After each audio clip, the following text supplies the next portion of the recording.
نحمده ونصلي على رسوله الكريم اما بعد فاعوذ بالله من الشيطان الرجيم بسم الله الرحمن الرحيم ويسألونك عن المحيض قل هو أذى فاعتزلوا النساء في المحيض ولا تقربوهن حتى يطهرن فإذا تطهرن فأتوهن من حيث أمركم الله إن الله يحب التوابين ويحب المتطهرين صدق الله العظيم رب اشرح لي صدري ويسر لي أمري واحلل عقدة من لساني يفقهوا قولي۔ جیسے کہ میں نے عرض کیا تھا، اب اس کے بعد سورہ بقرہ میں نہایت تفصیل کے ساتھ آئلی قوانین بیان ہو رہے ہیں۔ میں غلطی سے 3 رکوع کہہ بیٹھا تھا، یہ 4 رکوع ہیں، 28واں، 29واں، 30واں، 31واں، 4 رکوع مسلسل۔ ایک مسئلہ یہ نوٹ کر لیجئے کہ بار بار لفظ آیا یسألونک یسألونک یسألونک، یہاں بھی آج شروع ہو رہا ہے وَيَسْأَلُونَكَ عَنِ الْمَحِيضِ، اے نبی لوگ آپ سے پوچھ رہے ہیں حیض کے بارے میں، ایام ماہواری کا معاملہ جو عورتوں کا ہوتا ہے اس کے کیا احکام ہیں۔ تو یہ بات سمجھنے کی ہے کہ جب جو مکی دور تھا اس میں جو ایمان کی جد و جہد ہوئی اور لوگوں کے دلوں میں ایمان کو راسخ کیا گیا، اس کے نتیجے میں از خود ان کی طباع میں سوالات پیدا ہونے شروع ہو گئے۔ آگے تفصیلی چیزیں کہ یہ چیز صحیح ہے غلط ہے، اللہ کے نزدیک اس کا کیا حکم ہے، یہی وجہ ہے کہ ان تمام احکام میں آپ دیکھ رہے ہیں کہ یسألونک عن الخمر والمیسر، دغدغہ ان کے اندر پیدا ہو چکا ہے، اس لیے کہ فطرت پاک ہو چکی ہے، اندر سے تزکیہ ہو چکا ہے، خود ان کے اندر سے وہ شکوک و شبہات ابھر رہے ہیں کہ غالباً یہ شراب کا معاملہ تو درست نہیں ہوگا، غالباً یہ جوئے کی صورت جو ہے یہ تو درست نہیں ہے۔ اس طرح وہ مسلسل سوال کرتے جا رہے ہیں اور ان کا جواب ہے کہ جو آ رہا ہے۔ اور یہی در حقیقت اصل ترتیب ہے، پہلے لوگوں کے اندر ایمان پیدا کیا جائے۔ ہم اس کی فکر نہیں کرتے، ٹیکن فار گرانٹڈ لیتے ہیں کہ جب یہ مسلمان ہے تو ایمان تو اس میں ہے، اب سارا واس جھاڑنا شروع کر دیتے ہیں عمل کا، جبکہ حقیقت کے اعتبار سے ایمان نہیں ہے۔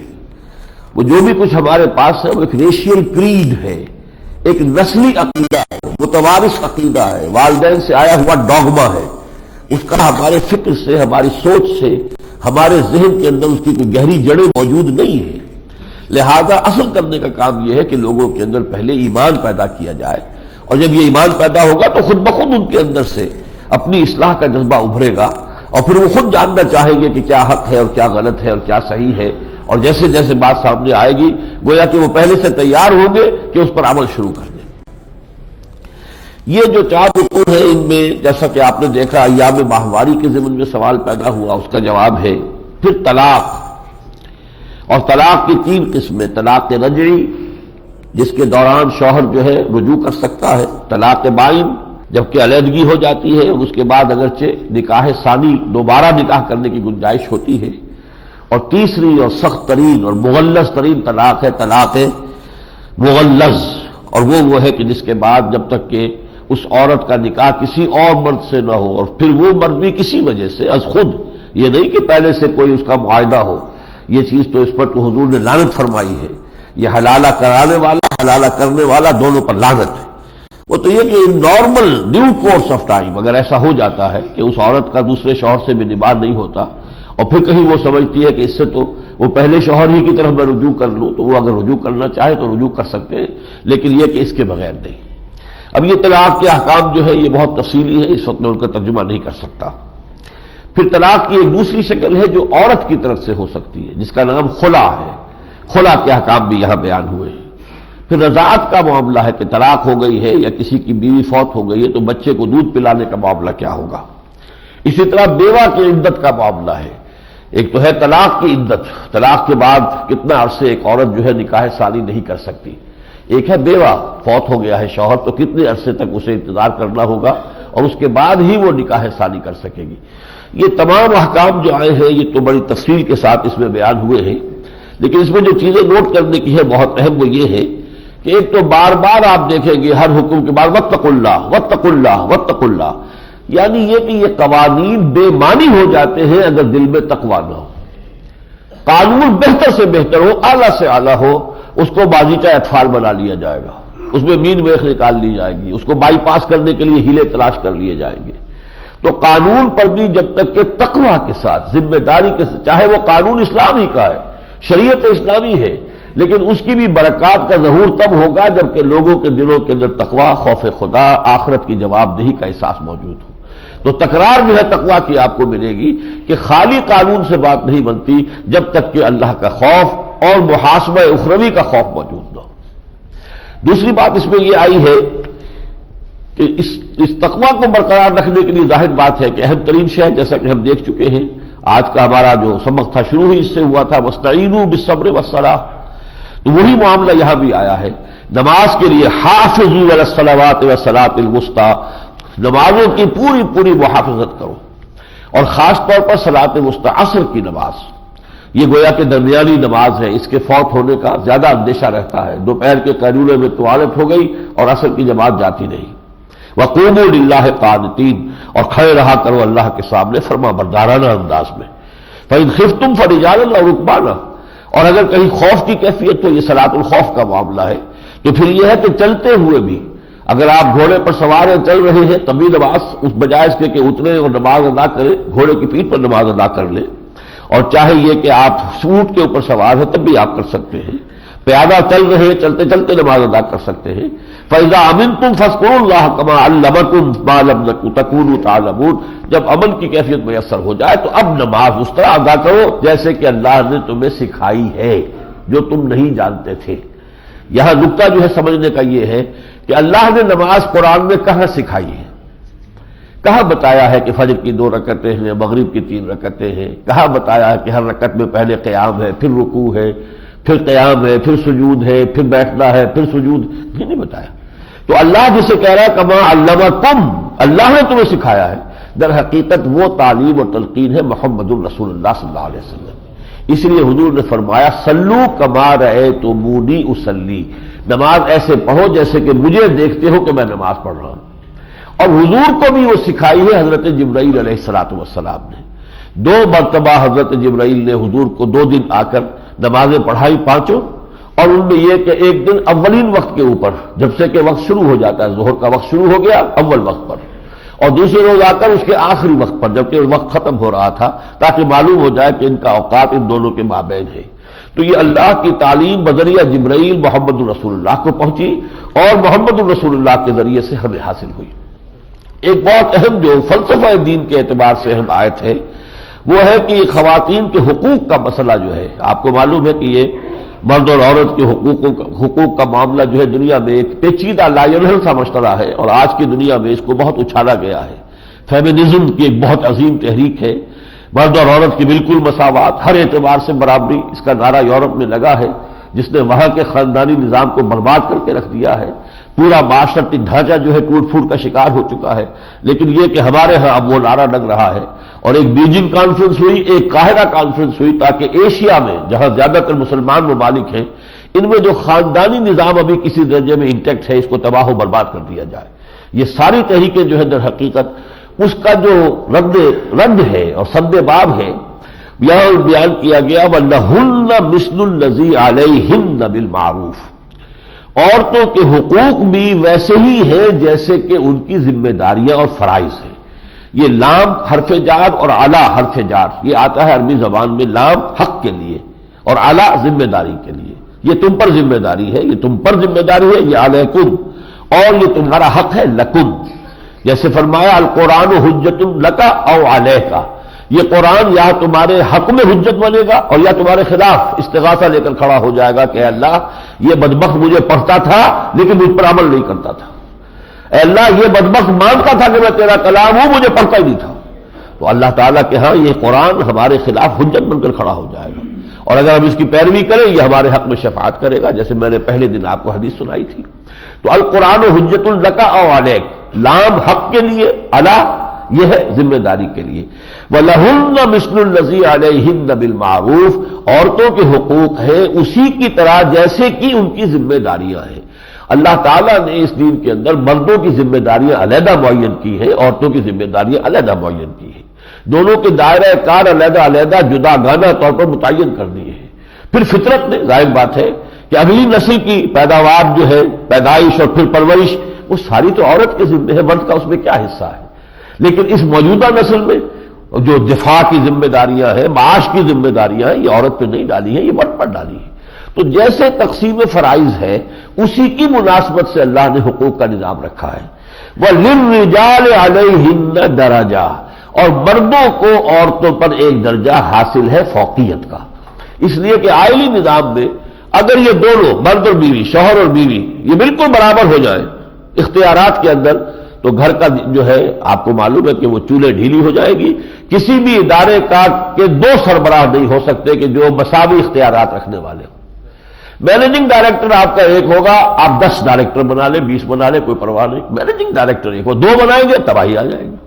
تو خاندان ایک ادارہ ہے، ایک انسٹیٹیوشن ہے، یہ ہماری جو سمجھیے کہ معاشرت، تہذیب جو ہے، تمدن ہے، اس کی اکائی جو ہے، اس کا ابتدائی یونٹ جو ہے وہ ایک خاندان ہے۔ اس خاندان کے ادارے میں نظم کو برقرار رکھنے کے لیے، اس کے استحکام کے لیے لازم ہے کہ ایک کو سربراہ بنایا جائے۔ تو فرمایا وَلِلرِّجَالِ عَلَيْهِنَّ دَرَجَةٌ، مردوں کو ان پر ایک درجہ فوقیت کا حاصل ہے۔ واللہ عزیز الحکیم، اللہ تعالی بہت با اختیار ہے، جو چاہے حکم دے، جس طرح چاہا اس نے تخلیق فرمایا، جو چاہے حکم دے، لیکن اس کے احکام جو ہے وہ حکمت پر مبنی ہے، وہ حکیم بھی ہے۔ اب اس کے بعد آئیے جو رکوع ہے 32 اور 33، ان دو رکوعوں میں تاریخ بنی اسرائیل کا ایک بہت اہم واقعہ بیان ہوا ہے، اور یہ واقعہ اصل میں تمہید ہے، اب مسلمانوں کو آئینہ دکھایا جا رہا ہے۔ غزوہ بدر جو آنے والا ہے اس کے لیے گویا کہ ذہن تیار کیا جا رہا ہے۔ بنی اسرائیل کے تاریخ میں بھی ایک جنگ ہوئی تھی جس کو ہم ہماری تاریخ میں جو غزوہ بدر کا مقام ہے، ہم سمجھ سکتے ہیں کہ وہی حیثیت تاریخ بنی اسرائیل میں طالوت اور جالوت کی جنگ کو حاصل ہے۔ اس کا پس منظر یہ ہے کہ یہ آپ کے علم میں ہوگا کہ حضرت موسیٰ علیہ السلام نے جب اللہ کی راہ میں جنگ کرنے کے لیے قوم سے کہا تو کوڑا جواب دے دیا، فَاذْهَبْ أَنْتَ وَرَبُّكَ فَقَاتِلَا إِنَّا هَاهُنَا قَاعِدُونَ، یہ سورہ مائدہ میں آ جائے گا۔ نتیجہ یہ ہوا کہ اللہ تعالیٰ نے اوپر 40 برس کی ایک سزا مسلط کر دی، 40 برس تک اب اسی صحرا میں بھٹکتے رہیں گے۔ اسی دوران میں حضرت موسیٰ کا انتقال ہو گیا، حضرت ہارون کا بھی ہو گیا۔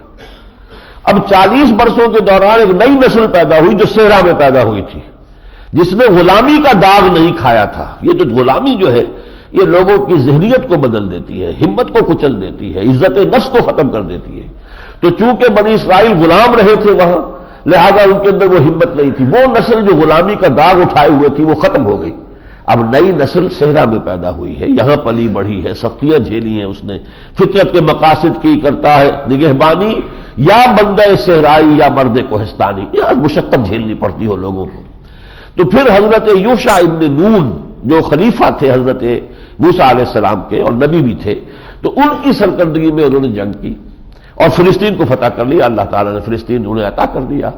لیکن یہ غلطی یہ کی کہ 12 قبیلوں نے 12 حکومتیں بنا لی، جیسے طوائف الملوک کی ہندوستان میں ہو گئی تھی، جبکہ مغل امپائر جو ہے کمزور ہوئی تو اب ہر جگہ پہ یہ نواب اور یہ راجے بیٹھے ہوئے ہیں، ان کی اپنی اپنی حکومتیں ہیں، آپس میں لڑتے بڑتے بھی تھے، اور دشمنوں کو موقع مل جاتا تھا، کبھی اس کے خلاف اس کی مدد کی، کبھی اس کے خلاف اس کی مدد کی۔ ہوتے ہوتے تقریباً 300 برس میں صورتحال یہ ہو گئی کہ فلسطین ان کے ہاتھ سے نکل گیا، اشوریوں کے عمالقہ کے ہاتھ میں آ گیا، انہیں ان کے گھروں سے نکال دیا گیا، ان کے بچوں کو غلام بنا لیا گیا، یہ قصبہ پرسی کی عالم اب ان پر ہو گیا ہے۔ تو پھر جو وقت کے نبی تھے حضرت سموئیل علیہ السلام، ان سے انہوں نے کہا کہ ہمارے لیے ایک سپہ سالار مقرر کیجئے تاکہ ہم قتال کریں اللہ کی راہ میں، اب اس کے لیے ہم تیار ہیں۔ انہوں نے حضرت طالوت کو اس کے لیے نامزد کیا۔ انہوں نے اعتراض بھی کیا کہ طالوت کے پاس تو دولت تو ہے نہیں، نہ یہ وہ سردار ہے، تو کیسے اس کو حق پہنچ جائے گا؟ کہ انہوں نے فرمایا اللہ نے اسی کو نامزد کیا ہے، اسے جسمانی قوت زیادہ دی ہے اور اس کو علم زیادہ دیا ہے۔ بہرحال اب یہ طالوت جو ہے پھر وہ اپنے تمام بنی اسرائیل کو جمع کر کے جنگ کے لیے جالوت، گولیات جو مشہور ہے بائبل کی سٹوریز میں، اور غالباً اسلام سے پکچر بھی ہے کوئی، تو اس کے بعد جو جنگ ہوئی ہے اس جنگ کو سمجھیے کہ وہ غزوہ بدر کا ریپلیکا ہے، اس لیے کہ اس میں اللہ نے جب فتح دے دی حضرت طالوت کو، اور جالوت جو بہت بڑا پہلوان تھا اسے قتل کیا حضرت داؤد علیہ السلام نے، جو گلریے تھے، اتفاقاً آ گئے تھے جنگ میں، وہ کچھ سپاہی نہیں تھے، باقاعدہ فوجی بھی نہیں تھے، لیکن انہوں نے وہ اپنے وہ جس کو کیا کہتے ہیں گوپیا، اس گوپیے سے پتھر رکھ کر جو پھینکا ہے تو وہ اس کا جو آنکھ کا سوراخ تھا اس کے ذرا بکر میں، اس میں سے ہو کر دماغ میں گھس گیا اور وہ قتل ہو گیا۔ اس سے حضرت داؤد جو ہے وہ منظر عام پر آئے۔ تو 16 برس کی حکومت ہے حضرت طالوت کی، 40 برس کی حکومت ہے حضرت داؤد علیہ السلام کی، پھر 40 برس کی حکومت ہے حضرت سلیمان ان کے صاحبزادے کی۔ یہ 3 حکومتیں گویا کہ ہمارے ہاں خلفائے ثلاثہ حضرت ابوبکر، حضرت عمر اور حضرت عثمان رضی اللہ تعالی عنہم، ان کی حکومت کے مساوی ہے حضرت موسیٰ علیہ السلام کی امت میں۔ اس وقت بھی چونکہ تعداد کم تھی جو بھی یہ طالوت کے ساتھ نکلے تھے، لہذا وہ گھبرا بھی رہے تھے مقابلے سے، تو اس وقت بھی جو ان سے باتیں کہی گئی ہیں ان میں سے یہ باتیں جو نوٹ کرنے کی ہیں وہ یہ ہے کہ ان وقت ان کو کہا گیا کم من فئۃ قلیلۃ غلبت فئۃ کثیرۃ باذن اللہ واللہ مع الصابرین۔ کتنی ہی ایسے مواقع ہوئے ہیں کہ چھوٹی جمعیت غالب آ گئی ہے بڑی کثیر جمعیت کے اوپر اللہ کے اذن سے، لہذا ڈرو نہیں۔ اگرچہ جالوت جو ہے وہ بہت طاقتور ہے، بڑا پہلوان ہے، وہ مبارزت کرتا رہا اور کوئی نکلا نہیں میدان میں، وہ تو حضرت داؤد اتفاقاً آ گئے، انہوں نے کہا کہ اس شیطان نامختون، یہ سب سے بڑی گالی تھی بنی اسرائیل کے نزدیک۔ حضرت ابراہیم علیہ السلام کی جو فطرت کی جو سنتیں ہیں ان میں سے ختنہ بھی ہے، تو بنی اسرائیل میں ختنہ چلتا تھا، اور یہ جو قومیں تھیں یہ غیر مختون تھی، ان کے یہاں ختنہ تھا نہیں، تو اس نامختون کو میں کیفر کردار کو پہنچاؤں گا، تو انہوں نے اپنے گوپیے سے اسے ہلاک کیا۔ بہرحال اس کے نتیجے میں پھر حکومت قائم ہوئی، اور ساتھ ہی پھر ایک دعا جو انہوں نے کی تھی اس وقت وہ یہاں بیان کر دی گئی۔ جب مقابلے کا وقت آیا قالوا ربنا افرغ علینا صبرا وثبت اقدامنا وانصرنا علی القوم الکافرین، انہوں نے کہا پروردگار اب ہم پر صبر اڈھیل دے، یعنی ڈھیروں صبر ہم پر ڈال دے، جیسے اڈھیل دیتے برتن سے کسی شے کو، اس طریقے سے پروردگار ہم پر صبر اڈھیل دے۔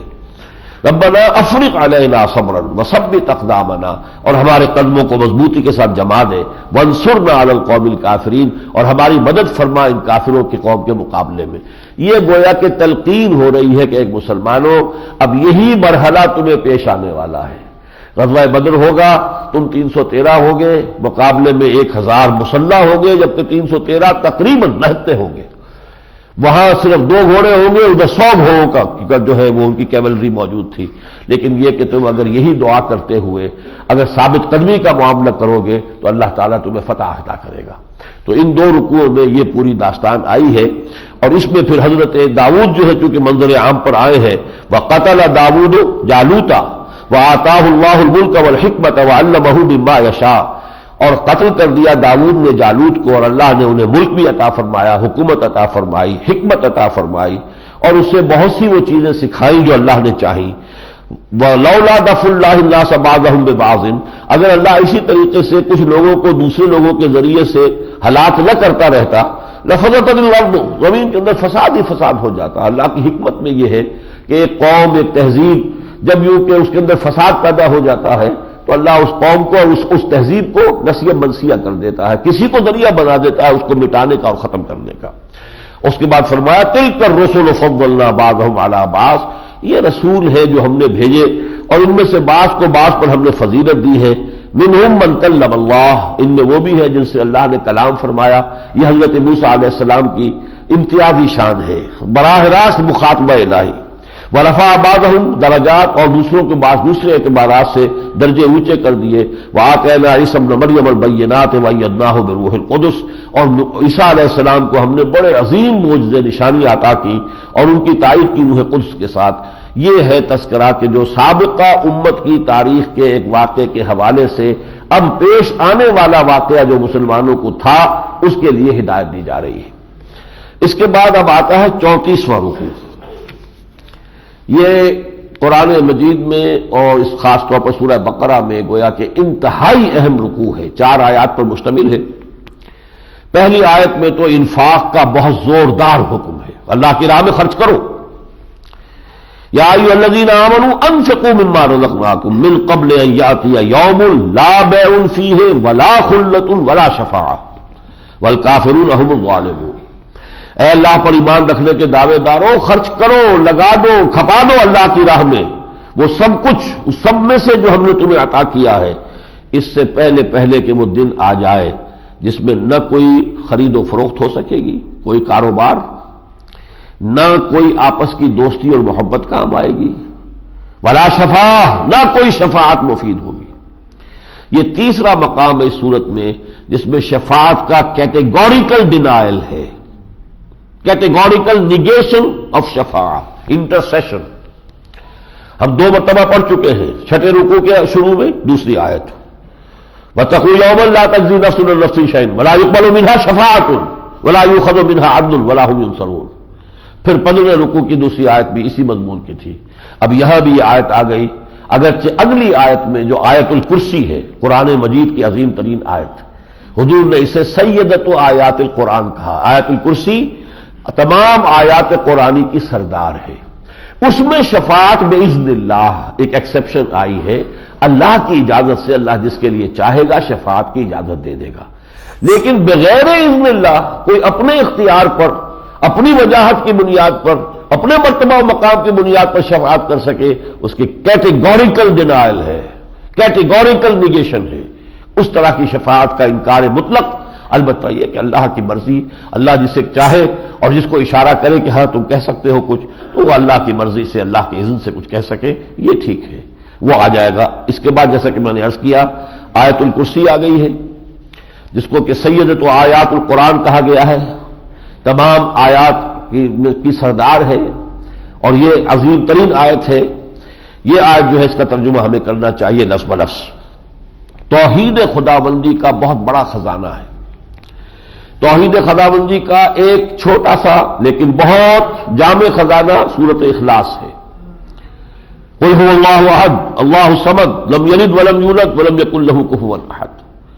اور دوسرا یہ خزانہ جو اس سے ذرا نسبتاً بڑا ہے لیکن ہے ایک آیت، وہ 4 آیتیں ہیں، اس سے 3 گنا یہ ایک آیت ہے، اس میں کم سے کم 10 جملے موجود ہیں، لیکن یہ کہ یہ توحید خداوندی کا یہ بھی بہت عظیم جو ہے خزانہ ہے۔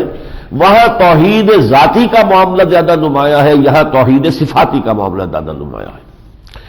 اللہ لا الہ الا ہو، اللہ وہ ہستی ہے جس کے سوا کوئی الہ نہیں، کوئی معبود نہیں۔ الحی القیوم، وہ زندہ اور جاوید ہستی ہے، ہمیشہ ہمیشہ رہنے والی اور بقیہ سب کو قائم رکھنے والی، تھامے رکھنے والی، کل وجود اس کے تھامے سے قائم ہے۔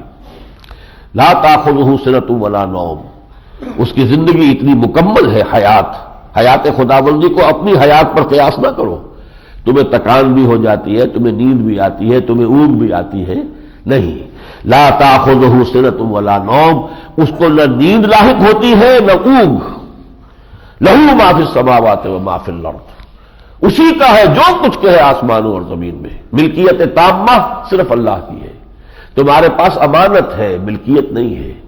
ای امانت چند روزہ نزد ماست، در حقیقت مالک ہر شے خداست۔ لہ ما فی السماوات و ما فی الارض، من ذا الذی یشفع عندہ الا باذنہ، کون ہے وہ جو شفاعت کر سکے اس کے پاس، ہاں مگر اس کی اجازت سے۔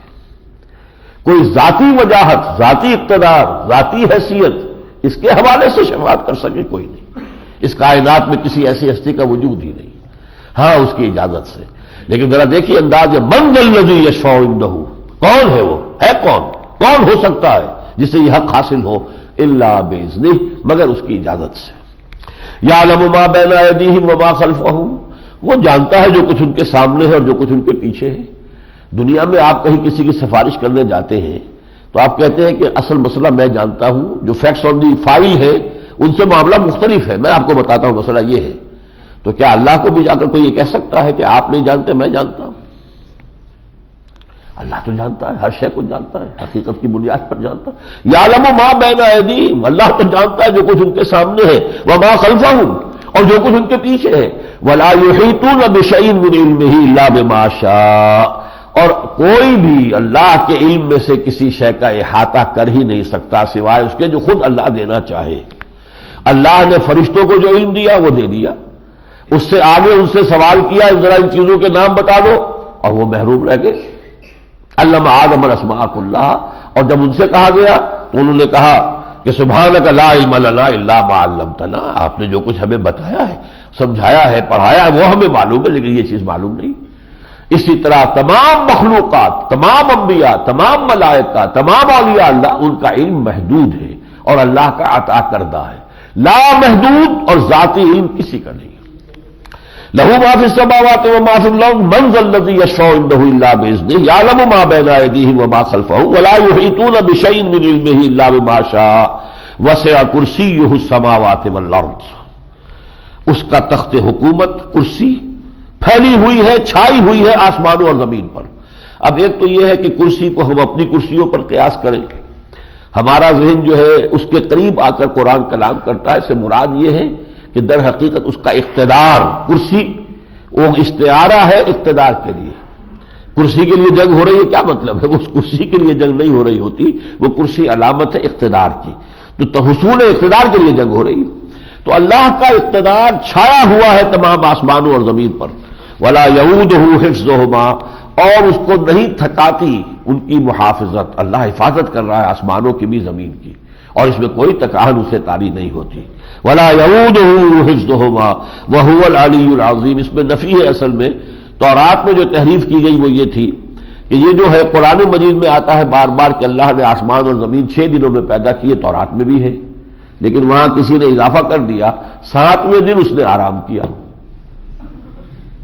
جس کی پھر نفی کی گئی سورہ قاف میں، وَلَقَدْ خَلَقْنَا السَّمَاوَاتِ وَالْأَرْضَ وَمَا بَيْنَهُمَا فِي 6 أَيَّامٍ وَمَا مَسَّنَا بِاللُّغُوبِ۔ یقیناً صحیح ہے کہ ہم نے آسمانوں اور زمین کو اور جو کچھ ان کے مابین 6 دنوں میں بنایا، لیکن ہمیں کوئی تکان طاری نہیں ہوئی۔ اپنے اوپر قیاس نہ کرو۔ یہ انسان جب اپنے اوپر اللہ کو قیاس کرنے لگتا ہے تو ہی شرک کے اندر مبتلا ہو جاتا ہے، تو ابھی گمراہی میں مبتلا ہوتا ہے۔ تمہاری قوتیں، تمہارے جو بھی طاقت ہے، تمہارا علم ہے، یہ سب نہایت محدود عطائی چیزیں ہیں جو اللہ نے دے دی۔ زندگی مستعار ہے، لائی حیات آئے، قضا لے چلی چلے، اپنی خوشی سے آئے نہ اپنی خوشی چلے، یہ زندگی مستعار ہے، اس کی عطا کردہ ہے۔ ہمارے پاس اپنا کچھ نہیں، میرا مجھ میں کچھ نہیں، جو کچھ ہے سو تو ہے۔ ہندی زبان کا دوہا بڑا عمدہ ہے، تیرا تجھ کو سونپتے کیا لاگت ہے موئے۔ جب سب کچھ ہے ہی تیرا، میں تیری جناب میں پیش کر رہا ہوں، تیرا تجھ کو سونپتے کیا لاگت ہے موئے، اس سے میرا کیا نقصان ہوتا ہے؟ جب میرا ہے ہی نہیں، ہے ہی تیرا، میں سب کچھ تیری راہ میں لگا رہا ہوں۔ وَهُوَ الْعَلِيُّ الْعَظِيمُ، وہ بہت بلند و بالا ہے، بہت عظمت والا ہے۔ اس کے بعد پھر ایک عظیم آیت ہے، لا اکراہ فی الدین، دین میں کوئی جبر نہیں ہے۔ آج تک ہماری پوری تاریخ میں کسی شخص کو جبرن مسلمان نہیں بنایا گیا۔ ہاں، مسلمان سے جبرن عمل کرایا جائے گا۔ اگر تم مسلمان ہو، نماز پڑھنی پڑے گی، نہیں پڑھو گے جوتے لگیں گے، کوڑے لگیں گے، جب تک کہ توبہ نہیں کرو گے کہ ہاں اب نماز کی پابندی کروں گا۔ اسلامی نظام میں اسلامی قانون پر جبرن عمل کرایا جائے گا، کس سے؟ مسلمان سے۔ جب تم دعویٰ کرتے ہو کہ میں اللہ کو مانتا ہوں، رسول کو مانتا ہوں، قرآن کو مانتا ہوں، تو اس پر عمل کرو، لیکن کسی غیر مسلم کو جبرن مسلمان نہیں بنایا جائے گا۔ لا اکراہ فی الدین، کوئی جبر نہیں ہے دین میں۔ قد تبین، اس کو بھی آج کل کے آزاد خیال لوگ جو ہیں وہ اس کو اس غلط معنی میں لیتے ہیں کہ دین کے احکام کے اندر بھی کوئی جبر نہیں ہے۔ دین کے احکام میں جبر ہے، تم نے مانا ہے تو اب عمل کرو، تمہیں اس کا تقاضے پورے کرنے ہوں گے، یا سیدھے سیدھے باہر نکل جاؤ۔ لا اکراہ فی الدین قد تبین الرشد من الغی، کامیابی واضح ہو چکی ہے، سعادت کا راستہ ممیز ہو چکا ہے کجی سے، گمراہی سے۔ فمن یکفر بالطاغوت ویؤمن باللہ، تو جو کوئی کفر کرے طاغوت کا اور ایمان لائے اللہ پر، یہ بہت اہم ہے۔ کفر بالطاغوت مقدم ہے، پھر ایمان باللہ جو ہے معتبر ہوگا۔ طاغوت کون ہے؟ طغا، سرکش، جو بھی اللہ کے حکم سے سرتابی کر رہا ہے، چاہے تمہارا باپ ہو وہ طاغوت ہے، چاہے تمہاری اپنی قوم ہو وہ اللہ کے احکام کو نہیں مان رہی، وہ طاغوت ہے۔ طغا، جو اللہ کی سرکشی کر رہا ہے، اللہ کے احکام سے سرتابی کر رہا ہے، وہ کفار ہے، شیطان ہے، شیطان کی ذریت مانوی ہے، سلمی ہے، وہ امریکہ ہے، وہ کوئی اور ہے، جو بھی ہے، جو بھی اللہ کے احکام کے مقابلے میں سرکشی کر رہا ہے وہ طاغوت ہے۔ طغا کہتے ہیں کہ طغیانی کسے کہتے ہیں؟ دریا کا پانی اپنی حدود میں بہ رہا ہے، ٹھیک ہے، حدود سے نکل گیا، یہ طغیانی ہے۔ دریا کو اپنی موج کی طغیانیوں سے کام، تو طغا در حقیقت ہر وہ ادارہ، ہر وہ شخص، ہر وہ انسٹیٹیوشن طاغوت ہے جو اللہ تعالیٰ کے احکام کا پابند نہیں ہے۔ مومن فقط احکام الہی کا ہے پابند، تقدیر کے پابند، جمادات و نباتات، اور مومن فقط احکام الہی کا ہے پابند، یا پابندی ہے۔ تو طاغوت کا کفر اور انکار، اور طاغوت کے تحت اگر آپ رہ رہے ہیں، آج ہم کہاں زندگی گزار رہے ہیں؟ کیا اسلامی نظام قائم ہے پاکستان میں؟ طاغوت ہے، نہ امریکہ میں ہے نہ یہاں، کوئی فرق ہی نہیں۔ تو اس میں لازم ہو جاتا ہے اس بندہ مومن کے لیے کہ ریکنسائل نہ کرے ذہناً اس نظام کو، اس نظام کے ساتھ وفاداری کا دم نہ بھرے، اس نظام کے تحت پھلنے پھولنے کی کوشش نہ کرے، بلکہ اس کے ساتھ رہے انڈر پروٹیسٹ کہ اس نظام کو بدلنا ہے، اپنی توانائیاں، قوت، صلاحیتیں اس کے لیے وقف کرے کہ اس نظام کو بدل کر اور حق کا بول بالا کرنا ہے۔ تب وہ اس نظام میں سے اگر کوئی اپنی ضرورت کے مطابق اپنی زندگی کا تسلسل برقرار رکھنے کے لیے کچھ فائدہ اٹھا رہا ہے تو وہ جائز ہوگا، ورنہ اگر اس نظام کو ذہناً تسلیم کر لیا، ریکنسیلیشن، اور پھر اس کے تحت آپ پراسپر کرنے کی فکر کر رہے ہیں، پروان چڑھنے کی، پھلنے پھولنے اور پھیلنے کی کوشش ہو رہی ہے، تو اس کا تو مطلب یہ کہ آپ اس نظام طاغوت کے وفادار ہیں، لہذا پھر اللہ سے بے وفائی ہے، پھر اللہ کے مقابلے میں آپ سرکش ہو گئے۔ فَمَن يَكْفُرْ بِالطَّاغُوتِ وَيُؤْمِن بِاللَّهِ فَقَدِ اسْتَمْسَكَ بِالْعُرْوَةِ الْوُثْقَىٰ لَا انفصام لَهَا، جو طاغوت کا کفر کرے اور اللہ پر ایمان لائے وہ ہے کہ جس نے مضبوط کنڈے کو پکڑ لیا ہے۔ لا انفصام، یہ کنڈا اب نکلنے والا نہیں ہے، ٹوٹنے والا نہیں ہے۔ اگر سمندر میں کوئی جہاز تھا، اس کے عرصے سے کوئی گر پڑا نیچے پانی کے اندر، لیکن کوئی کنڈا اس کے ہاتھ میں آ گیا تو آپ کو معلوم ہے وہ کنڈا نہیں چھوڑے گا، اب اس کو معلوم ہے میری زندگی جو ہے اس کنڈے کے ساتھ وابستگی ہی میں میری زندگی ہے۔ تو اس طرح کا مضبوط کنڈا اس کے ہاتھ میں آ گیا اس شخص کے جو طاغوت کا انکار کرے اور اللہ پر ایمان لائے۔ لا انفصام لها واللہ سمیع علیم۔ اور پھر مزید آیتیں دیکھیے، اللہ ولی الذین آمنوا یخرجہم من الظلمات الی النور، اللہ پشت پناہ ہے، مددگار ہے، حمایتی ہے، دوست ہے اہل ایمان کا۔ یہ جو ہے یہ بھی تعلق دوستی کا دو طرفہ ہے۔ سورہ یونس میں آپ آیت پڑھیں گے، الا ان اولیاء اللہ لا خوف علیہم ولا هم یحزنون، جو اللہ کے اولیاء ہیں، اللہ کے بندے ہیں، اللہ سے محبت کرنے والے ہیں، ان کے لیے کوئی خوف نہیں، کوئی حزن نہیں۔ تو اللہ کے اولیاء اہل ایمان ہیں، اللہ ولی اہل ایمان کا ہے۔ جیسے وہ ذکر تھا فاذکرونی اذکرکم، اسی طریقے سے آگے چل کر آئے گا ان تنصروا اللہ ینصرکم ویثبت اقدامکم، اگر تم اللہ کی مدد کرو گے اللہ تمہاری مدد کرے گا۔ اسی طریقے سے یہ بھی ہے تم اللہ کے دوست بن جاؤ اللہ تمہارا دوست بن جائے گا۔ اور اللہ دوست بن کر کیا کرتا ہے؟ اللہ ولی الذین آمنوا یخرجہم من الظلمات الی النور، اللہ دوست ہے، حمایتی ہے، پشت پناہ ہے اہل ایمان کا، انہیں نکالتا رہتا ہے اندھیروں سے روشنی کی طرف، ذہنی اندھیرے، نظریات کے اندھیرے، افکار کے اندھیرے، عقائد کے اندھیرے، اعمال کے اندھیرے، ان سب سے نکال کر وہ نور کی طرف مسلسل بہاتا رہے گا۔ والذین کفروا اولیاءہم الطاغوت، اور جو لوگ کفر کی روش اختیار کرتے ہیں اب ان کے دوست اور ساتھی بن جاتے ہیں طاغوت، شیطان، اور شیطان کی جو لشکر ہے اب وہ ان کے ساتھی ہے، یا شیطان کے جو ایجنٹ انسانوں میں ہیں، ایک شیطان کے پیروکار ہیں جنات میں سے، اور ایک شیطان کے پیروکار اس کے ایجنٹ ہے جو اس اصل شیطان کے بھی کان کاٹ دے، وہ انسانوں میں شیطان ہے۔ اب یہ ان کے ساتھی ہوں گے، یخرجوہم من الظلمات الی النور والذین کفروا اولیاءہم الطاغوت یخرجونہم من النور الی الظلمات، ان کا کام یہ ہے کہ کچھ تھوڑی بہت روشنی اگر ہے بھی علم کی، عقیدے کی، ایمان کی، ان سے نکال کر ظلمات میں، کفر میں، شرک میں، نفاق میں، ان کے مختلف تاریکیوں کے اندر لے جاتے رہتے ہیں۔ اولئک اصحاب النار هم فیہا خالدون، یہ لوگ ہیں جہنمی اور اس میں ہمیشہ ہمیش رہیں گے۔ 35ویں رکوع میں 3 واقعات کا تذکرہ ہے، جن میں سے 2 کا تعلق حضرت ابراہیم کی شخصیت سے ہے اور 1 کا تعلق حضرت عزیر علیہ السلام کی شخصیت سے۔ الم تر الی الذی حاج ابراہیم فی ربہ، حضرت ابراہیم کی جب پیشی ہوئی ہے نمرود کے دربار میں اور انہوں نے پوری جرأت کے ساتھ اور جسارت کے ساتھ کھل کر کہا ہے کہ میں اس اللہ کو مانتا ہوں، تمہیں نہیں مانتا رب۔ وہ بھی ربوبیت کا مدعی تھا کہ میں ہوں رب، جیسے فرعون کی بات ہے انا ربکم الاعلی، تو وہ بھی اسی طریقے سے اس کا مدعی تھا۔ اور حضرت ابراہیم نے کھڑے ہو کر جب انکار کیا ہے تو اس نے کہا کہ تمہارا رب کون سا ہے؟ حضرت ابراہیم نے فرمایا ربی الذی یحیی و یمیت، جو زندہ بھی رکھتا ہے اور مارتا بھی ہے۔ قال انا احیی و امیت، اس نے کہا میں بھی مار سکتا ہوں، زندہ رکھ سکتا ہوں۔ 2 قیدی منگوائے جو جیل میں تھے، جو لوگ کنڈیمڈ تھے، سزائے موت ہو چکی تھی، ایک کو وہی دربار میں گردن مار دی، ایک کو آزاد کر دیا، دیکھو میرا اختیار ہے، میں نے اس کو زندہ رکھا، اسے مار دیا۔ پھر حضرت ابراہیم نے آخری بات کہی، قال ابراہیم فإن اللہ یاتی بالشمس من المشرق فأت بها من المغرب۔ حضرت ابراہیم نے فرمایا میں اس رب پر ایمان رکھتا ہوں جو مشرق سے طلوع کرتا ہے سورج کو، اگر تیرا کوئی اختیار ہے تو مغرب سے طلوع کر کے دکھا۔ فبہت الذی کفر، تو مبہوت ہو کر رہ گیا وہ کافر۔ ایک واقعہ یہ ہے۔ دوسرا واقعہ حضرت عزیر کا ہے۔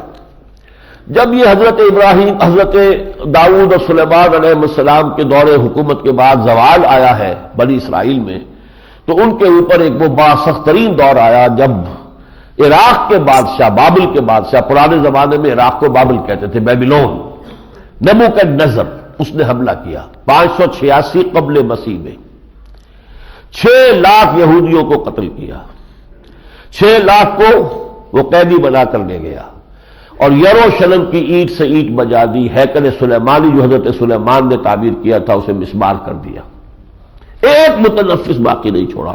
اندازہ کیجئے 12 لاکھ کی آبادی کا شہر آج سے 2500 سال قبل، 2600 برس قبل جو ہے وہ شہر کتنا آباد تھا، لیکن اس کے بعد خاک اڑ رہی ہے، مٹی ہے، کوئی متنفس نہیں۔ حضرت عزیر کا گزر ہوا، اس تباہی کا منظر دیکھ کر زبان سے الفاظ نکل گئے، اب اس کا تذکرہ ترجمہ میں کر دیتا ہوں۔ او کالذی مر علی قریۃ وہی خاویۃ علی عروشہا، یا اس مسئلے اس شخص کے معاملے کو یاد کرو کہ جس کا گزر ہوا ایک بستی پر سے، وہ بستی جو ہے وہ اپنی چھتوں پر اوندھی پڑی ہوئی تھی، جب کوئی مکان گرتا ہے تو چھت نیچے ہو جاتی ہے، دیواریں اس کے اوپر آتی ہیں۔ قال انا یحیی ہذہ اللہ بعد موتہا، انہوں نے یہ دل میں کہا کہ اس بستی کے اس طرح اجڑ جانے کے بعد اللہ کیسے اسے دوبارہ آباد کر سکتا ہے۔ ایک ذہن میں اشکال وسوسہ پیدا ہوا کہ اب یہ بستی دوبارہ نہیں بچ سکتی، یہ تو اس طرح تباہ و برباد ہو گئی، ایک متنفس نہیں، 2 اینٹیں قائم نہیں ہے صحیح۔ فاماتہ اللہ 100 عام، تو ان پر اللہ نے 100 برس کے لیے موت وارد کر دی۔ ثم بعثہ، پھر 100 برس کے بعد اٹھایا۔ قال کم لبثت، پوچھا کتنے عرصے رہے ہوگے؟ قال لبثت یوما وبعض یوم، ایک دن رہا ہوگا یا دن کا کوئی حصہ، ظاہر بات ہے کہ کیا پتا موت کی حالت میں کتنا وقت گزر گیا۔ قال بل لبثت 100 عام، نہیں، اللہ نے فرمایا تم 100 برس رہے ہو۔ فانظر الی طعامک وشرابک لم یتسنہ، اب ہماری قدرت کے مظاہر دیکھ لو، تمہارا وہ پینے کا سامان جو بھی مشروب تھا ساتھ، اور تمہارا کھانا جو تمہارے ساتھ تھا، دیکھ لو وہ صحیح سالم ہے، تازہ ہے، ان میں سے کوئی چیز بسی نہیں ہے۔ لیکن دوسری طرف منظور الی حمارک، ذرا دیکھو اپنے اس گدھے کو جو تمہاری سواری کا گدھا تھا، وہ مر چکا، ہلاک ہو چکا، گوشت گل چکا، ہڈیوں کے پنجرا پڑا ہوا ہے زمین پر۔ فانظر الی حمارک ولنجعلک آیۃ للناس، ہم چاہتے ہیں کہ تمہارے لیے اور تمہیں ایک نشانی بنا دے لوگوں کے لیے۔ وانظر الی العظام کیف ننشزھا، ذرا دیکھو تمہاری نگاہوں کے سامنے کیسے ہم ہڈیوں کو اٹھاتے ہیں اس گدھے کی، ثم نکسوھا لحما، پھر کیسے تمہاری نگاہوں کے سامنے اس پر گوشت چڑھاتے ہیں۔ فلما تبین لہ، جب یہ سب کچھ ان پر واضح ہو گیا، قال اعلم ان اللہ علی کل شیء قدیر، تو انہوں نے کہا مجھے پورا یقین ہو گیا کہ اللہ ہر شے پر قادر ہے۔ یہ معاملہ تاریخی اعتبار سے بھی جان لیجئے کہ یروشلم جو برباد ہوا ہے نبوکدنیزر کے ہاتھوں، جسے بخت نصر کہہ دیتے ہیں اردو میں، وہ 586 قبل مسیح میں ہے، اور حضرت عزیر کی قیادت میں جب بنی اسرائیل کی واپسی شروع ہوئی ہے یروشلم کی، اور وہ کیوں ہوئی تھی؟ ذوالقرنین کہ خورس، سائرس جو ایران کا بادشاہ تھا، اس نے عراق پر حملہ کیا تھا، اور اس نے پھر نبوکدنیزر کے جو بھی وہ وہاں وارثین تھے انہیں شکست دینے کے بعد دشمن کا دشمن اپنا دوست بن جاتا ہے، تو یہود کو اجازت دے دی کہ تم جاؤ واپس یروشلم کو آباد کر لو۔ اب وہاں سے ان کی 150 برس بعد واپسی ہو رہی ہے، 450 قبل مسیح میں پھر واپسی ہوئی ہے۔ یہ جو 136 برس کا وقفہ ہے، اس میں حضرت عزیر 100 برس اس میں سے سوئے رہے ہیں، اور 36 برس پھر انہوں نے جا کر ان میں تبلیغ کی ہے، دعوت دی ہے، توبہ کی منادی کی ہے، اللہ تعالیٰ کے جناب میں توبہ کرو تاکہ اللہ کی رحمتیں تم پر تمہارے شامل حال ہوں۔ جس کا ظہور ہوا پھر کہ خورس یا سائرس اس کی شکل میں، اور پھر انہیں نجات ملی، پھر انہوں نے آ کر دوبارہ اپنا ہیکل تعمیر کیا۔ یہ دوسرا ہیکل وہ ہے جو پھر مسمار کیا ہے سن 70 عیسوی میں ٹائٹس رومی جنرل نے، سن 70 سے لے کر آج 1998 ہے، 1928 برس سے یہ ہیکل سلیمانی دوبارہ مسمار پڑا ہوا ہے۔ صرف اس کی ایک دیوار ہے، ویلنگ وال بچی کھچوی ہے وہ، وہاں یہودی جاتے ہیں، ماتم کرتے ہیں، سر ٹکرانا چاہتے ہیں، روتے ہیں وہ اپنا. لیکن اب جو حالات آ رہے ہیں محسوس ہوتا ہے کہ بہت جلد وہ اب مسجد اقصی کو گرا کر اور اس کی جگہ پر اپنا وہ اوریجنل ٹیمپل آف سولومن ہیکل سلیمانی کو وہ تعمیر کریں گے. یہ صورتحال جو ہے مشرق وسطیٰ کے اندر ایک بہت بڑے ہنگامے کا سر آغاز بنے گی. تیسرا واقعہ اس میں آیا ہے حضرت ابراہیم کا بھی اسی طرح. وَإِذْ قَالَ إِبْرَاهِيمُ رَبِّ أَرِنِي كَيْفَ تُحْيِي الْمَوْتَىٰ. ابراہیم نے بھی اپنے پروردگار سے درخواست کی تھی، پروردگار مجھے دکھا تو مردہ کو زندہ کیسے کرے گا. قَالَ أَوَلَمْ تُؤْمِنْ. اللہ نے پوچھا کیا تم ایمان نہیں رکھتے؟ قَالَ بَلَىٰ. ایمان تو ہے، وَلَٰكِن لِيَطْمَئِنَّ قَلْبِي. البتہ یہ چاہتا مجھے پورا اطمینان ایسا ہو جائے، میرا دل جو ہے ٹھک جائے، اس میں کوئی شک اور شبہ کی گنجائش نہ رہے. تو اللہ تعالیٰ نے ان کو بھی اپنا مشاہدہ کرایا. قَالَ فَخُذْ أَرْبَعَةً مِّنَ الطَّيْرِ. 4 پرندوں کو تم لے لو، فَصُرْهُنَّ إِلَيْكَ. اپنے سے انہیں ملا لو، مانوس کر لو. ثُمَّ اجْعَلْ عَلَىٰ كُلِّ جَبَلٍ مِّنْهُنَّ جُزْءًا. پھر ان کا قیمہ کرو اور 4 پہاڑوں پر جا کر ان کے وہ بوٹیاں ان کے حصے رکھاؤ. ثُمَّ ادْعُوهُنَّ. پھر ذرا ان کو پکارو، یاتینک سایہ، وہ دوڑتے ہوئے تمہارے پاس آ جائیں گے. وَاعْلَمْ أَنَّ اللَّهَ عَزِيزٌ حَكِيمٌ. اور جان لو کہ اللہ تعالیٰ زبردست ہے، حکمت والا. اس کے بعد رکوع آتے ہیں یہ 36 اور 37. یہ قرآن مجید میں ضربہ سلام ہے انفاق فی سبیل اللہ پر. دیکھیے قتال فی سبیل اللہ، انفاق فی سبیل، یہ پیرل انداز میں آ رہے تھے. قتال کرو اللہ کی راہ میں، انفاق کرو اللہ کی راہ میں. پھر 2 رکوع آ گئے قتال کی ایک خاص واقعہ جو کہ بنی اسرائیل کی تاریخ میں ہوا تھا، طالوت اور جالوت کی جنگ، اور اس کے حوالے سے مسلمانوں کو پیش کی جو ہے نقشہ دکھا دیا گیا کہ یہی مرحلہ اب تمہارے ہاں آنے والا ہے. یہاں اب یہ 2 رکوع ہے جو انفاق فی سبیل اللہ پر ضربۃ السلام ہے پورے قرآن مجید کے اندر سب سے زیادہ جامع مفصل. مثل الذین ينفقون اموالهم فی سبیل اللہ کمثل حبۃ انبتت 7 سنابل فی کل سنبلۃ 100 حبۃ واللہ یضاعف لمن یشاء واللہ واسع علیم. انفاق فی سبیل اللہ کا اجر کتنا کچھ ملے گا اللہ کے ہاں سے، اس کے لیے مثال دی ہے. مثال ان لوگوں کی جو خرچ کرتے ہیں اپنے مال اللہ کی راہ میں ایسے ہے جیسے کہ ایک دانہ، گندم کا ایک دانہ یا کسی اور جنس کا دانہ، اس کو اگر زمین میں تم بو دیتے ہو، حبۃ انبتت من 7 سنابل، تو جو پودا نکلا اس میں 7 بالیاں یا سٹے ہو گئے. اگر وہ کارن ہے، مکئی ہے، تو اس میں سے اس کے پودے کے اندر 7 سٹے لگے ہوئے. فی کل سنبلۃ 100 حبۃ، اور ہر سٹے کے اندر 100 دانے موجود ہیں. گویا ایک دانے سے 700 دانے اللہ تعالیٰ اس دنیا میں تمہاری نگاہوں کے سامنے لا رہا ہے. اسی طرح پروردگار تمہارے جو کچھ اللہ کی راہ میں تم انفاق کرو گے 700 گنا اجر تو اس کا دے گا ہی، لا محالہ. واللہ یضاعف لمن یشاء، اس سے بھی آگے دگنا کرے گا جس کو چاہے گا.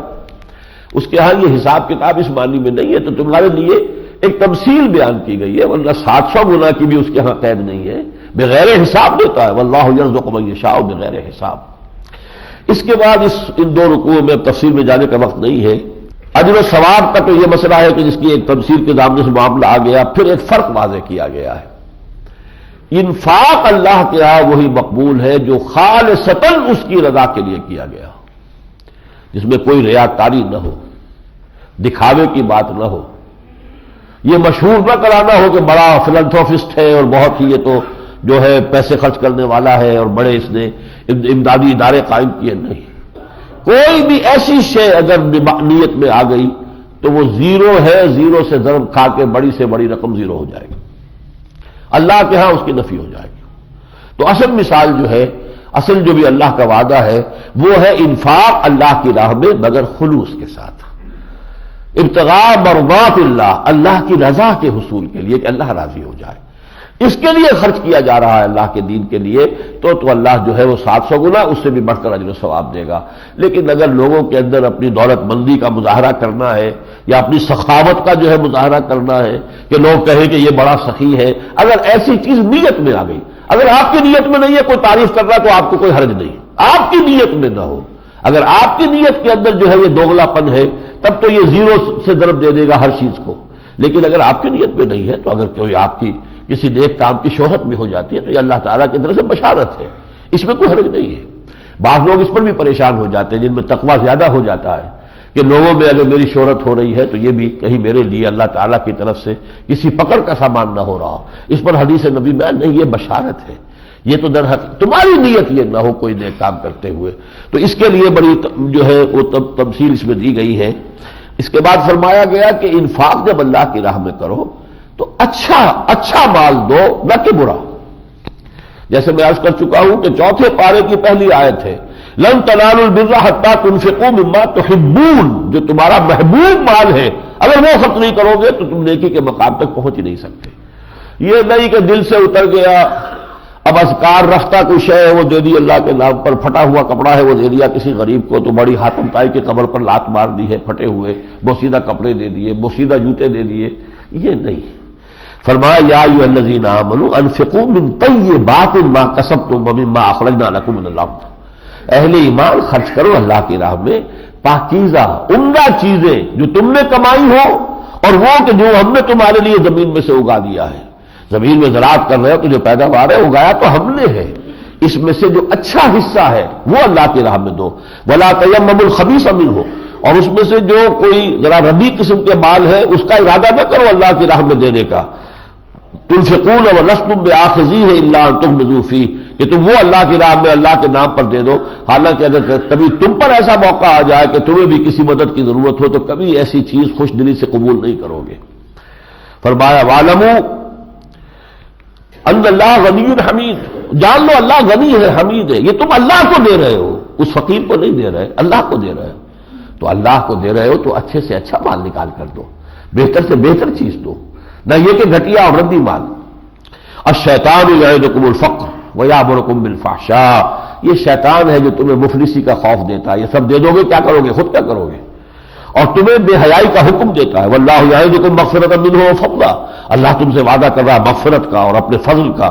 واللہ واسع علیم، اور اس کے بعد اہم آیت آئی ہے یؤتی الحکمۃ من یشاء ومن یؤت الحکمۃ فقد اوتی خیرا کثیرا، اللہ حکمت اور دانائی یعنی حقائق تک رسائی ان کو دیتا ہے جن کو اللہ چاہتا ہے۔ ای سعادت مزور بازو نیست تانا بخشت خدائے بخشندہ، اگر آپ اچھا مال اللہ کی راہ میں خرچ کریں گے اللہ تعالیٰ آپ کو حکمت سے نوازے گا۔ یؤتی الحکمۃ من یشاء ومن یؤت الحکمۃ فقد اوتی خیرا کثیرا، جسے حکمت عطا کر دی گئی اسے تو خیر کثیر عطا کر دیا گیا۔ اور اس انفاق کے ضمن میں جو آخری مضمون آیا ہے وہ یہ ہے کہ اس انفاق فی سبیل اللہ کے سب سے بڑھ کر مستحق کون ہے؟ دیکھیے ایک ہے صدقہ خیرات، صدقہ خیرات غرباء، مساکین، بیوائیں، یتیم، ان کے لیے ہے۔ ایک ہے انفاق فی سبیل اللہ، اللہ کی راہ میں انفاق، وہ جیسا کہ میں نے عرض کیا تھا اللہ کی راہ میں جنگ ہونی ہے تو اس کے لیے ساز و سامان چاہیے، جیسے حضور نے اعلان کیا غزوہ تبوک کے موقع پر کہ اب جو بھی جو کچھ لا سکتا ہو پیش کر سکتا ہو پیش کرے۔ وہ آپ نے مشہور واقعات سنے ہوں گے، حضرت ابو بکر اپنے گھر کا پورا اثاثہ لے آئے، ایک کوئی چیز سوئی تک نہیں چھوڑی گھر میں۔ لیکن یہ کہ عام حالات میں، یہ تو ہوئے ہنگامی حالات، عام حالات میں انفاق فی سبیل اللہ کا مستحق کون ہے؟ للفقراء الذین احصروا فی سبیل اللہ، وہ حاجت مند لوگ جو اللہ کی راہ میں گر گئے ہیں، لا یستطیعون ضربا فی الارض، وہ زمین میں گھومنے پھرنے کے اب ان کے لیے استطاعت نہیں ہے۔ ہر دعوت، ہر تحریک میں جب تک کچھ ہمہ وقت کارکن نہ ہو وہ تحریک آگے نہیں چلتی۔ یہ ہمہ وقت لوگ جو ہے ان کی ضرورت کہاں سے پوری ہوگی؟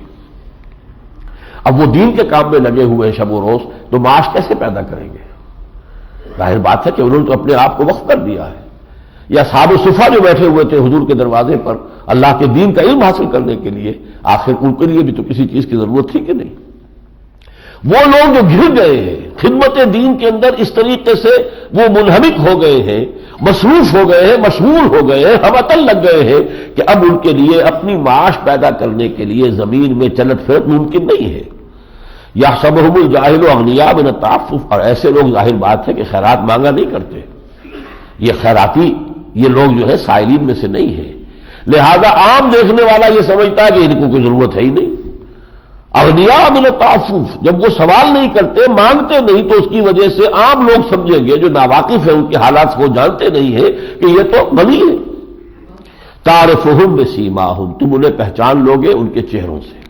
ظاہر بات ہے کہ اگر احتیاج ہوتی تو چہرے پر اس کا کوئی اثر ہوتا ہے. کوئی سوال کرے نہ کرے. لا یسألون الناس الحافا، وہ لوگوں سے مانگتے نہیں ہیں، سوال نہیں کرتے لپٹ کر، جیسے کہ فقیر جو ہے لپٹ کر عیدین میں اور جمعے کی نمازوں میں وہ آپ سے کچھ نہ کچھ جیب سے نکلوا لیتے ہیں. یہ ان کی محنت مزدوری ہے، یہ آپ کی خیرات نہیں ہے، تو اپنی ان کی ایک محنت ہے، نکلوا لیتے ہیں کوشش کر کے. یہ ظاہر بات ہے یہ لوگ جو دین کے لیے اپنے آپ کو ہمتن لگا چکے ہوں وہ اس طرح کا کردار ان کا نہیں ہوگا. وما تنفقوا من خیر فإن اللہ بہ علیم، اور جو کچھ تم خیر میں سے خرچ کرو گے اللہ کے علم میں ہوگا. یہ ہے گویا کہ عام حالات میں انفاق فی سبیل اللہ کی سب سے بڑی مد. جو لوگ اپنے آپ کو ہمتن ہمہ وقت دین کے کام میں لگا دیں ان کی معاشی ضروریات کی کفالت، اور پھر جب کوئی ہنگامی مرحلہ آئے، کوئی جنگ ہے، اس کے لیے جو ضرورت ہے جب سامان کی اور اسلحہ کی اور رسد کی، اس کے لیے خرچ کرنا ہے. یہ رکوع ختم ہوتے ہیں، بلکہ اس سے پہلے اگلا رکوع شروع ہو گیا ہے لیکن یہ بحث ختم ہو رہی ہے. الذین ينفقون اموالهم باللیل والنہار سرا وعلانیۃ، وہ لوگ جو خرچ کرتے ہیں اپنے مال رات کو بھی دن میں بھی، سرا وعلانیۃ، خفیہ طور پر بھی اعلانیہ بھی. فلہم اجرہم عند ربہم ولا خوف علیہم ولا هم یحزنون، ان کا اجر ان کے رب کے پاس محفوظ ہے، ان کے لیے نہ کوئی خوف ہے نہ وہ کسی حزن سے دوچار ہوں گے. اس کے بعد جو رکوع آیا ہے یہ یہاں تک تو 37 رکوع ہو گئے، یہ 38واں رکوع ہے اہم ترین موضوع پر. یہ ہے سود کی حرمت. یہ معاملہ جو ہے اس قدر اہم ہے کہ ایک پورا رکوع اس پر آیا ہے. کسی اور حرام شے کے ذکر پر قرآن مجید میں اتنی تشریح، اتنی تفصیل، اتنی بحث، اتنی لے دے، اتنی رد و قضا موجود نہیں. اور یہاں بھی یہ ہے کہ انفاق کے فوراً بعد اصل میں کیا ہے جو میں نے کہا تھا سرپلس ویلیو، آپ کی ضرورت سے زائد جو کچھ آپ کے پاس ہے وہ در حقیقت آپ کا نہیں ہے. اللہ نے آپ کو آزمانے کے لیے آپ کے مال میں رکھ دیا تھا. یا تو غرباء اور مساکین کو دے کر فارغ ہو جاؤ یا اللہ کے دین کے لیے لگا دو. اسے ریٹین کرنا، اسے جمع کرنا. الذی جمع مالہ وعددہ یحسب ان مالہ اخلدہ، اس کے لیے تو فرمایا ویل لکل ہمزۃ لمزہ الذی جمع مالا وعددہ یحسب ان مالہ اخلدہ. یہ دے دینا کے اندر عافیت ہے. لہذا انفاق، اور آپ انفاق نہیں کرتے، سود پر رقم انویسٹ کر رہے ہیں تاکہ مزید کمائیں، یہ اس کی ضد ہو گئی. یہ گویا کہ دو متضاد رویے ہوئے کہ جو بھی آپ کے پاس عفو ہے، جو آپ کی ضرورت سے زائد ہے، ایک تو یہ ہے کہ آپ اسے دے دیں انفاق فی سبیل اللہ یا صدقے کے اندر دے دیں، دوسرا اس کے برعکس ہے کہ سود پر لگائیں. تو یہ ہے بدترین شے اور پہلی ہے بہترین شے. الذین یاکلون الربا لا یقومون الا کما یقوم الذی یتخبطہ الشیطان من المس، وہ لوگ کہ جو سود کھاتے ہیں وہ نہیں کھڑے ہوں گے یا نہیں اٹھیں گے قیامت کے دن مگر اس طرح جیسے کہ کوئی شخص جسے کہ شیطان نے مس کر کے مخبوط بنا دیا ہو، پاگل بنا دیا ہو. ذالک بانہم قالوا انما البیع مثل الربا، اور یہ اس لیے کہ انہوں نے یہ بات کہہ دی کہ بیع خرید و فروخت بھی تو ربا کے مانندی ہے. میں نے 100 روپے کی ایک چیز خریدی 110 میں بیچ دی، 10 بچ گئے.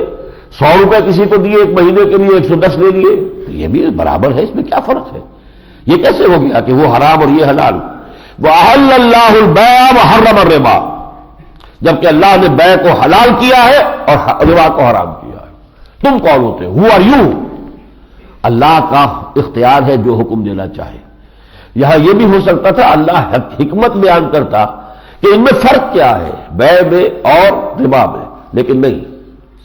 اگر تم اللہ کو مانتے ہو، اللہ کے رسول کو مانتے ہو، قرآن کو مانتے ہو، تمہارے لیے یہ بات کافی ہونی چاہیے کہ اللہ نے ایک شے کو حرام کیا. اس کے لیے دلیل طلب کرنا جو ہے وہ در حقیقت اپنے ایمان کی کمزوری کا اظہار کرنا ہے. یا قرآن پر ایمان نہیں یا محمد پر ایمان نہیں، کسی پر تو ایمان نہیں. احل اللہ البیع وحرم الربا، اللہ نے بیع کو حلال کیا ہے اور ربا کو حرام کیا ہے. فمن جاءہ موعظۃ من ربہ فانتہی فلہ ما سلف، تو جس شخص تک بھی یہ موعظت نصیحت پہنچ گئی اس کے رب کی جانب سے اور وہ باز آ گیا تو جو کچھ پہلے گزر چکا، جو کھا پی چکا وہ اسے معاف ہو جائے گا. وامرہ الی اللہ، اس کا معاملہ اللہ کے حوالے رہے گا. ومن عاد، اور جو اس آیت کے نزول کے بعد بھی دوبارہ ارتکاب کرے گا اسی جرم کا، فاولئک اصحاب النار هم فیہا خالدون، یہ جہنمی ہے اور ہمیشہ ہمیشہ رہنے والے. خلود فی النار کفار کے لیے ہے. یہاں اس کا مطلب یہ ہے کہ اللہ تعالیٰ ان کو کفار کے اندر کھلے کھلے کافروں میں شریک کر رہا ہے. اولئک اصحاب النار هم فیہا خالدون. یمحق اللہ الربا ویربی الصدقات، یہاں پھر دیکھیے دونوں متضاد چیزوں کو جمع کر دیا۔ اللہ تعالیٰ ربا کو مٹاتا رہتا ہے، برباد کرتا رہتا ہے، اور صدقات کو پروان چڑھاتا ہے۔ ربا جس معاشرے میں آتا ہے دو برائیاں اس سے پیدا ہوتی ہیں، ان امپلائمنٹ اور انفلیشن، اور جتنا جتنا ریٹ آف انٹرسٹ بڑھتا ہے اتنی ہی ان امپلائمنٹ بڑھتی ہے، اتنی ہی انفلیشن بڑھتی ہے، ڈائریکٹلی پروپورشنل ہے یہ دونوں چیزیں۔ یہ محق ہے، ربا کے ذریعے سے جو نظام جو ہے برباد ہوتا ہے انسانی معیشت کا، وہ در حقیقت ان دو اعتبارات سے ہے۔ اب جبکہ اللہ تعالیٰ صدقات کو پروان چڑھاتا ہے، جس معاشرے میں یہ خیر اور صدقات کا مرحلہ ہوگا، لوگوں میں خوشحالی بھی ہوگی، اس سے معیشت جو ہے اس کو ایک انسینٹیو ملے گا، اور وہ معیشت صحت مند معیشت ہوگی، اس کے اندر جو ہے برکات پیدا ہوگی۔